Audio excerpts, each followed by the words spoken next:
Bonjour et bienvenue dans cette nouvelle vidéo. Toujours pas de nom. Un jour peut-être.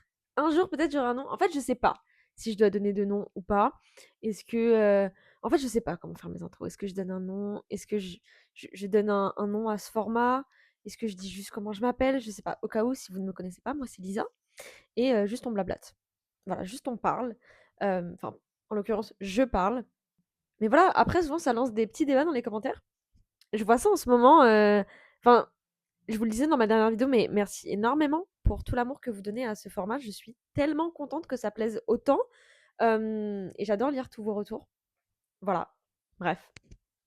Ceci étant dit, aujourd'hui on parle aujourd'hui on parle d'un sujet qui me tient à cœur tout particulièrement. Je fais que regarder à droite à gauche, désolée, je suis overstimulée par tout ce qui se passe. Bref.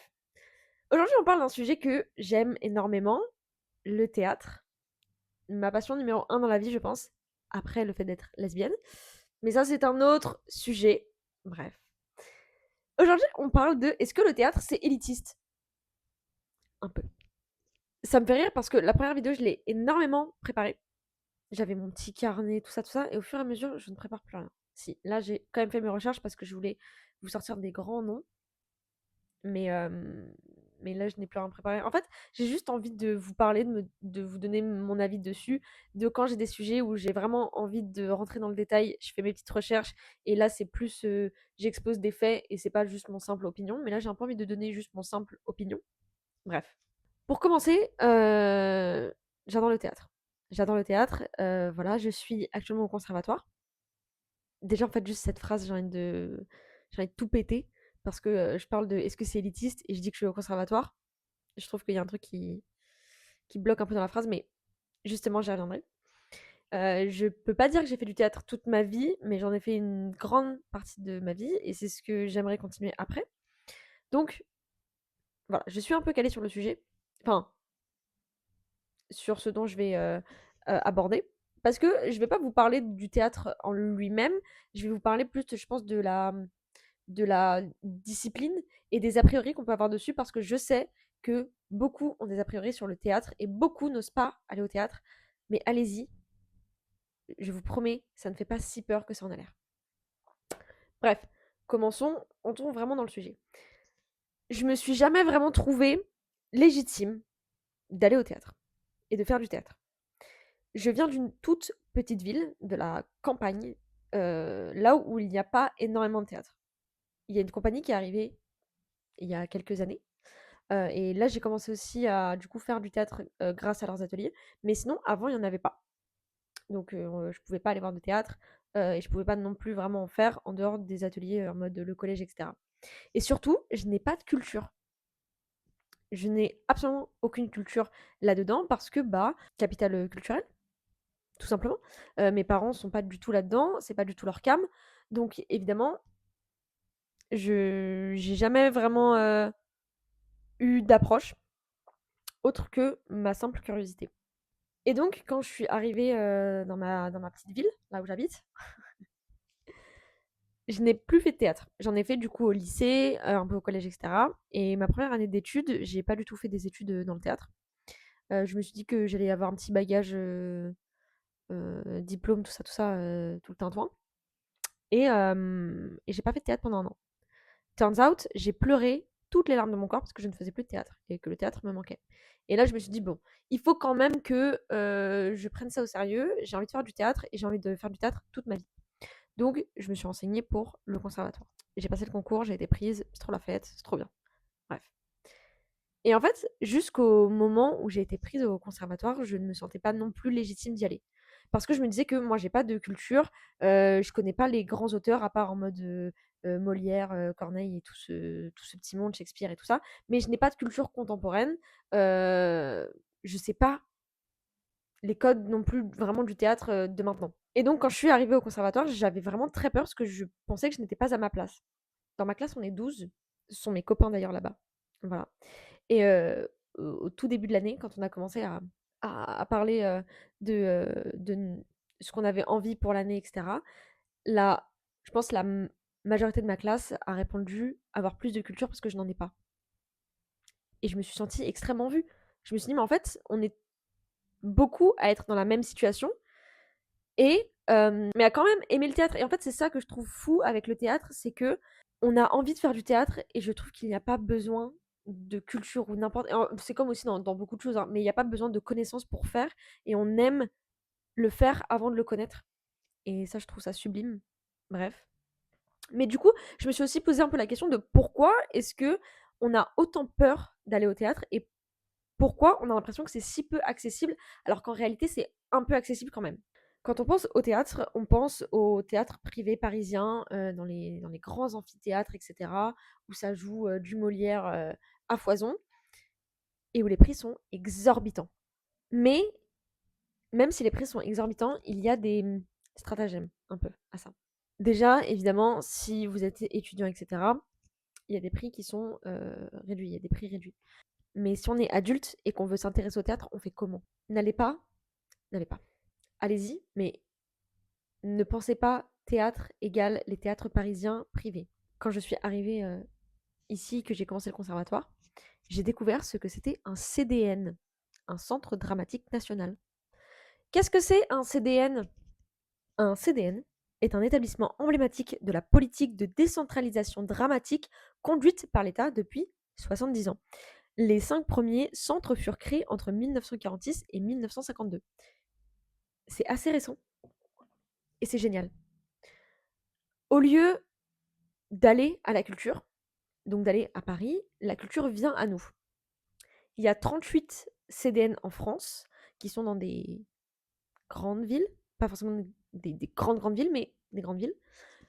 Et ici, on y propose des créations théâtrales contemporaines. Souvent, c'est pas que des pièces qui sont revisitées. C'est aussi beaucoup de créations. Et aussi, surtout, c'est dirigé par un artiste engagé, etc. Donc, c'est pas dirigé par un particulier, par quelqu'un qui ne s'y connaît pas trop et juste qui run l'établissement. C'est vraiment par un artiste qui est souvent metteur en scène ou juste vraiment artiste, en fait, qui s'y connaît dans le milieu de la création du spectacle vivant. Par exemple, le CDN d'Angers, il y a quelques années, c'était dirigé par Thomas Joly. Voilà, peut-être que vous connaissez Thomas Joly, les JO, etc. Voilà, c'est super. Donc déjà, ça, c'est plutôt un bon point. Et souvent, les prix sont moins chers. Là, par exemple, on va se baser sur le quai d'Angers, le CDN d'Angers. Les places sont à 27 € plein tarif. Ça reste un prix, je l'entends. Toutefois, il y a plein de prix réduits. C'est-à-dire, par exemple, pour les moins de 30 ans, déjà, c'est moins cher. Il y a des abonnements aussi si vous voulez y aller plusieurs fois. Enfin bref, il y a plein de tarifs réduits, donc peut-être que vous pouvez aussi trouver votre bonheur. Il y a pour les moins de 18 ans, etc., etc., etc. Donc déjà, les prix sont moins chers que dans un théâtre à Paris, théâtre privé. Parce que c'est subventionné. Voilà. Mais aussi, pourquoi est-ce que de base, juste, c'est aussi cher d'aller au théâtre? Bah parce que c'est du spectacle vivant et qu'il y a des humains à rémunérer, parce qu'on ne travaille pas avec l'IA. Mais surtout, le théâtre mobilise énormément de gens. Faire un spectacle, ça coûte extrêmement cher. Parce que, encore une fois, ça mobilise beaucoup de gens, ça mobilise des comédiens, mais aussi de la technique. Il y a beaucoup de monde. On se rend pas compte, mais il y a beaucoup de monde qui travaille pour faire un spectacle. Et donc, évidemment, il faut pouvoir rémunérer tous ces gens-là à un prix convenable. Et moi, ce qui me fait un peu rire, c'est que si on compare théâtre et cinéma, qui sont deux arts qu'on compare assez souvent, c'est que le cinéma, c'est quelque chose qu'on pourrait dire de plus populaire. C'est moins cher, mais pourtant, les acteurs, etc., gagnent une blinde. Enfin, ils sont mieux payés. Le théâtre, c'est moins accessible. On pense que c'est plus élitiste et que c'est moins populaire. Et les comédiens sont payés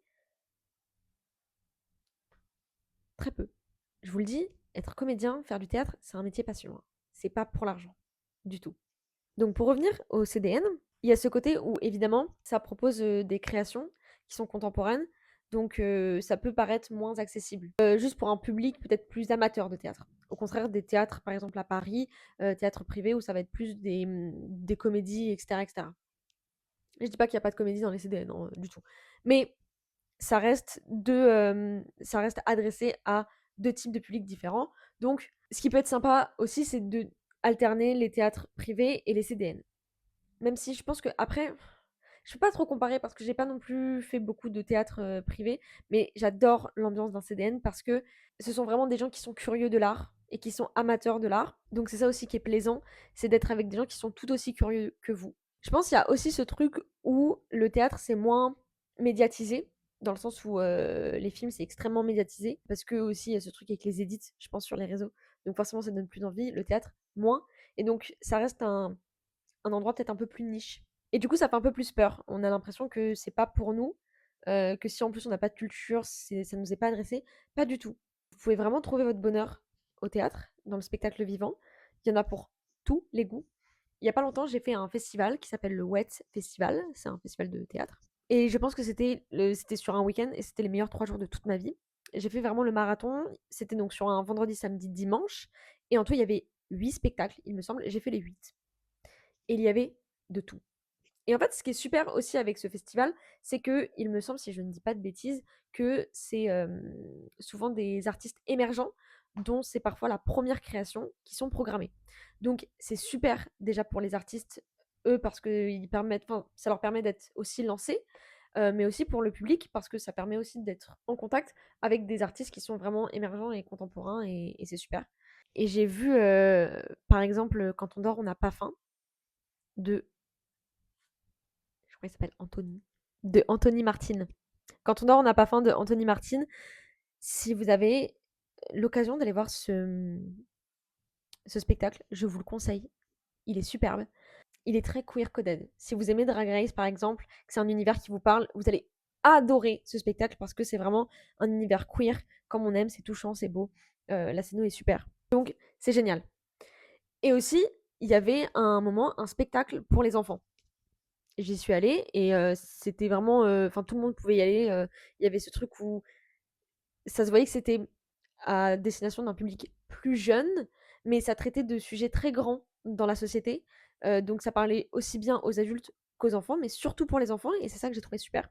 Donc ça, c'est pour aller voir le théâtre. Le théâtre, on pense que c'est assez élitiste parce que ça coûte cher et j'entends que ça coûte, ça reste un coût, hem et il y a ce truc aussi où ça fait peur parce qu'on a des a priori et on s'imagine les grands théâtres comme je vous ai dit, alors que en fait il y a des «alternatives» entre guillemets, enfin il y a des choses qui sont plus accessibles.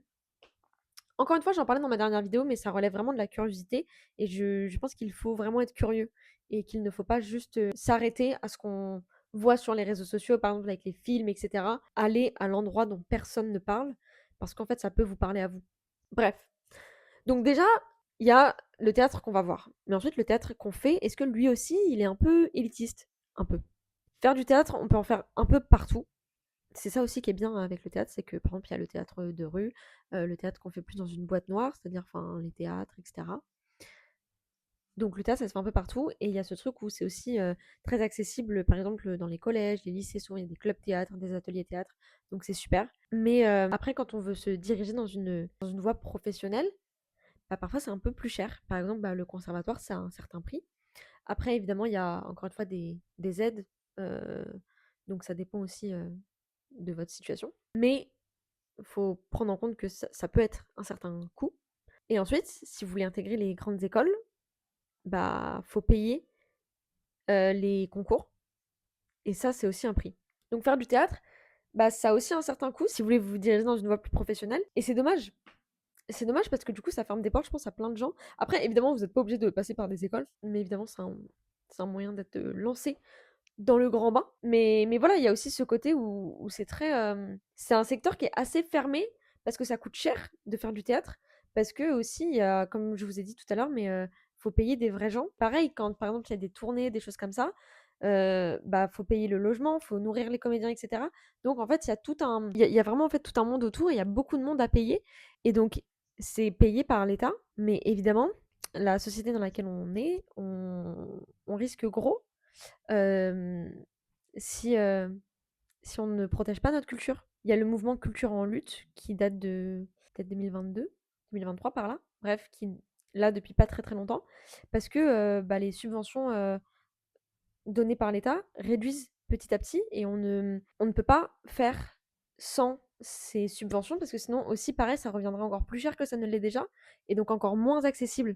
Et je pense que si la culture est, de moins en moins accessible, c'est un réel danger pour notre société parce que c'est grâce à ça qu'on évolue, grâce à la culture, grâce à l'art, et grâce à l'accessibilité de la culture. Je sais pas si j'aurais dit beaucoup de choses dans cet épisode, j'ai l'impression de ne pas avoir beaucoup parlé, mais en fait, ce que j'ai envie de vous dire, c'est surtout soyez curieux à nouveau, soyez curieux du monde qui vous entoure et du théâtre, c'est un monde formidable où vous pouvez vraiment trouver, ce qui vous parle parce que le spectacle vivant, c'est pour tout le monde et vous n'avez pas besoin, d'appartenir à une certaine classe sociale ou d'avoir un certain bagage culturel pour, pour y aller. C'est ça qui est aussi très beau avec le théâtre, c'est qu'on est face à des comédiens et c'est le moment présent et c'est tout ce qui compte et aussi faites attention à qui vous votez parce que, il y a plein de choses qui pourraient nous être enlevées,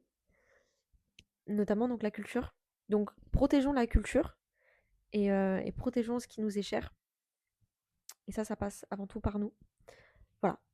J'espère que vous aurez quand même aimé cet épisode, même si j'ai l'impression de n'avoir pas dit grand-chose. Mais voilà, est-ce que le théâtre c'est élitiste? Un peu, mais faut justement pas avoir peur de ça. Faut pas avoir peur des riches. Mais n'ayez pas peur d'y aller et à nouveau soyez curieux. Tout ira bien. Voilà, prenez soin de vous. Moi, je vous dis à très vite pour une nouvelle vidéo. Et, euh, et bisous. Et bravo les lesbiennes. Je pense que je vais toujours terminer sur ça, c'est génial, j'adore. Bref, bravo les lesbiennes. Bisous et à bientôt.